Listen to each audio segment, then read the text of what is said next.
بسم اللہ الرحمن الرحیم۔ کوہ بچاؤ مہم تلاش میں بدل گئی۔ ہر ممکن انسانی کوشش کے ذریعے کوہ پیماؤں کو تلاش کیا جا رہا ہے۔ شین دنیا کے دوسرے بلند ترین پہاڑ K2 کو سردیوں میں سر کرنے کی مہم پر جانے والے پاکستانی کوہ پیما محمد علی ستپارہ سمیت 3 کوہ پیماؤں کو لاپتہ ہوئے 9 دن سے زائد کا عرصہ گزر چکا ہے اور ان کی تلاش کے لیے کیے جانے والے سرچ آپریشن میں اب تک ان کا سراغ لگانے کی تمام کوششیں ناکام رہی ہیں۔ ماؤنٹ ایورسٹ سر کرنے والی پہلی خاتون کوہ پیما برطانوی نژاد امریکی خاتون وینشیا او برائن، جو پاکستان کے لیے خیر سگالی کی سفیر کی حیثیت سے بھی خدمات انجام دے رہی ہیں اور جان سنوری کے ساتھ K2 سر بھی کر چکی ہیں، نے اتوار کو جاری کردہ ایک پریس ریلیز میں کہا ہے کہ سرچ مہم کے دوران پاکستان، آئس لینڈ اور اٹلی نے محمد علی ستپارہ، جان سنوری اور جو ان پابلو موہر کی تلاش کے لیے تمام دستیاب وسائل اور جدید ترین ٹیکنالوجی کا استعمال کیا ہے۔ محمد علی ستپارہ اور ان کے ساتھیوں کے ساتھ کیا ممکنہ حادثہ پیش آیا ہوگا اور ان کی تلاش کے مشن میں کیا ہو رہا ہے، دنیا میں کسی بھی جگہ کے سفر پر نکلنے سے پہلے آپ خود کو پیش آنے والی کسی بھی ناگہانی آفت کی صورت میں اپنے بچاؤ کا بندوبست کر کے ہی نکلتے ہیں، اور خدا نخواستہ آپ کو کوئی حادثہ پیش آ جانے کی صورت میں آپ کے عزیز و اقارب یا دوست رشتہ دار آپ کی مدد کو پہنچ جاتے ہیں۔ اگر آپ کو پیش آنے والے اس حادثے کا مقام موت کی وادی قرار دیے جانے والے پہاڑوں پر 8,000 میٹر سے زیادہ بلندی پر واقع ہو تو سوچئے کیا ہوگا۔ دنیا کے دوسرے بلند ترین پہاڑ K2 کو سردیوں میں سر کرنے کی کوشش کرنے والے پاکستانی کوہ پیما علی ستپارہ سمیت 3 کوہ پیماؤں کا رابطہ جمعہ کے روز سے بیس کیمپ، ٹیم اور اہل خانہ سے منقطع ہوا اور اب تک ان کا سراغ لگانے کی تمام کوششیں ناکام ہوئی ہیں۔ جہاں علی ستپارہ اور ان کے ساتھیوں کی تلاش کے عمل کے بارے میں بہت سے سوالات سامنے آئے ہیں، وہاں یہ سوال بھی سوشل میڈیا پر گردش کر رہا ہے کہ ان کوہ پیماؤں کے ساتھ ممکنہ طور پر کیا حادثہ پیش آیا ہوگا، اور یہ کہ پاکستان میں سرچ اور ریسکیو کے حوالے سے کیا پروٹوکول ہیں اور اب تک کیا ہو رہا ہے۔ BBC نے اس مضمون میں ان تینوں کوہ پیماؤں کی تلاش کے لیے کیے جانے والے ریسکیو مشن کے حوالے سے متعلقہ انتظامیہ، خاندان کے افراد اور کوہ پیمائی سے وابستہ ماہرین سے بات کی، ان سوالوں کا جواب جاننے کی کوشش کی ہے۔ علی ستپارہ اور ان کے ساتھیوں کے ساتھ کیا حادثہ پیش آیا ہوگا۔ مہم جو عمران حیدر تھیم کوہ پیمائی کے شوقین اور گزشتہ 10 برس اس حوالے سے تحقیق کرتے آ رہے ہیں۔ BBC سے بات کرتے ہوئے عمران کہتے ہیں کہ اس طرح کے معاملے میں ریسکیو مشن ایک لحاظ سے کاسمیٹک، یا یہ کہہ لیں کہ انسان سے جتنا ہو سکے وہ کرنے کی کوشش کی جا رہی ہے۔ جیسا کہ ساجد ستپارہ کے مطابق جب انہیں ڈیتھ زون میں ہیلوسینیشن شروع ہوئی اور آکسیجن ماسک کا ریگولیٹر خراب ہو جانے کے باعث انہیں واپس لوٹنا پڑا، اس وقت دن کے 10 بجے کا وقت تھا اور علی ستپارہ کی ٹیم 8200 میٹر پر یعنی ڈیتھ زون کے سب سے مشکل سیکشن کے انتہائی خطرناک حصے پر موجود تھی۔ عمران کہتے ہیں کہ باٹل نیک سے گزرنے کے بعد ٹریورس آتا ہے اور کوہ پیما کو اس کی آئس وال کے ساتھ چپک کر فکس لائن پر چلنا ہوتا ہے، اور ان کے اندازوں کے مطابق اس جگہ پر علی ستپارہ کی ٹیم کے ساتھ پیش آنے والے حادثے کی 3 صورتحال ہو سکتی ہیں: تھکاوٹ یا آکسیجن کی کمی کے باعث جسم پر ہونے والی منفی اثرات کے باعث آپ کا پاؤں پھسلنے اور آپ فکس لائن کو اپنے وزن کی فرکشن، 2 سطحوں کے آپس میں ٹکرانے سے پیدا ہونے والی قوت کی وجہ سے اکھاڑنے کا سبب بن جائیں۔ عمران کہتے ہیں کہ جو کوہ پیما تھکاوٹ کا شکار ہو جائیں وہ واپس لوٹ آتے ہیں، اور یہ اتنے سخت جان اور تجربہ کار کوہ پیما تھے، اور جیسے ان کا بیٹا ساجد بتا رہا ہے کہ وہ بہت اچھے اور فٹ حالت میں اوپر سمٹ کی جانب رواں دھواں تھے،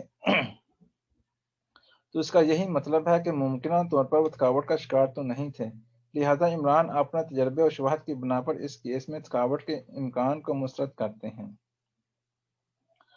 پاکستان آنے والے مہم جو افراد لاپتہ ہونے کی صورت میں تلاش اور ریسکیو کے لیے عسکری ایوی ایشن نامی کمپنی کے پاس $15,000 کی رقم جمع کرواتے ہیں۔ لیکن مدد کی ضرورت نہ پڑنے کی صورت میں $300 سروس فیس وصول کر کے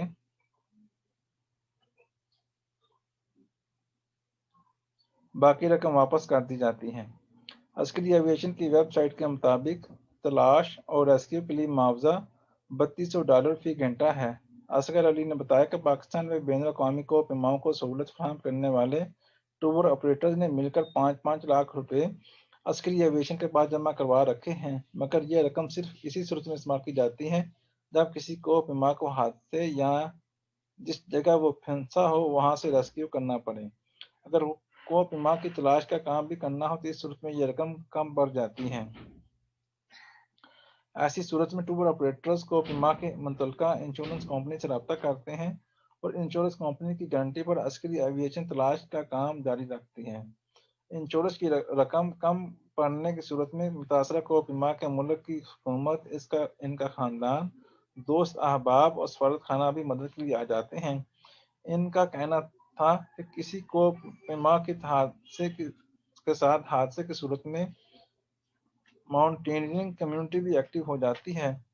اور گو فنڈ می سے بھی بچانے کے لیے رقم اکٹھی کی جاتی ہے۔ اصغر علی کے مطابق ہیلی کاپٹر سے عموماً انسانی آنکھ اور جدید آلات GPS ٹریکر وغیرہ کی مدد سے کوہ کو اس روٹ پر تلاش کرنے کی کوشش کی جاتی ہے جہاں سے وہ سمٹ کرنے گئے ہوں۔ اگر وہ کہیں گرے ہیں تو اس پر ان کا کوئی نشان ڈھونڈا جاتا ہے، اور اگر کوہ کا GPS چل رہا ہو تو اس کے ذریعے ان کے مقام کا اندازہ لگانے کی کوشش کی جاتی ہے۔ گزشتہ 30 برس سے K2 کے بیس کیمپ تک ٹورز کا انتظام کروانے والی کمپنی کے مطابق ہیلی کاپٹرز پر پروازوں کے دوران کوہ اپنے ساتھ ایک ریڈیو ٹرانسمیٹر یونٹ بھی رکھتے ہیں جو پہاڑ پر روانگی سے قبل ایکٹیویٹ کر دیا جاتا ہے تاکہ خدا نخواستہ اگر وہ برف کے کسی تودے کے نیچے آ جائیں تو یہ آلہ بیپ کرتا رہتا ہے جسے ریسیور کے ذریعے ٹریک کیا جا سکتا ہے۔ عموماً جدید قسم کے ریڈیو ٹرانسمیٹر یونٹ کم از کم 250 گھنٹے 10 دن تک چلتے ہیں اور شمسی توانائی کی مدد سے انہیں ساتھ ساتھ چارج کیا جاتا ہے۔ لیکن اگر ان آلات کی بیٹری ختم ہو گئی یا کسی خرابی کے باعث یہ کام نہ کر رہے ہوں یا کوہ کو حادثے کی صورت میں تباہ ہو گئے ہوں یا کوہ اپنے ساتھ کسی حادثے کی صورت میں انہیں چارج نہ کر پایا ہو تو پھر اسے کیسے ڈھونڈا جا سکتا ہے؟ آپ نے دیکھا ہوگا اکثر کوہ نے انتہائی شوخ رنگ کے لباس پہن رکھے ہوتے ہیں۔ ہیلی کاپٹر پر موجود عملہ انہیں رنگوں کی مدد سے بھی ان کی کوئی نشانی تلاش کرنے کی کوشش کرتا ہے۔ قرار حیدری کے مطابق ہیلی کاپٹر صرف لاپتہ کوہ کے مقام کی نشاندہی کر سکتا ہے، وہ اسے ریسکیو نہیں کر سکتا، اور آج تک ایسا صرف ایک مرتبہ 2008 میں آسٹریلین کوہ ٹوماس ہیومر کے ریسکیو مشن میں ہوا۔ ٹوماس ننگا پربت پر 6600 میٹر کی بلندی پر پھنس گئے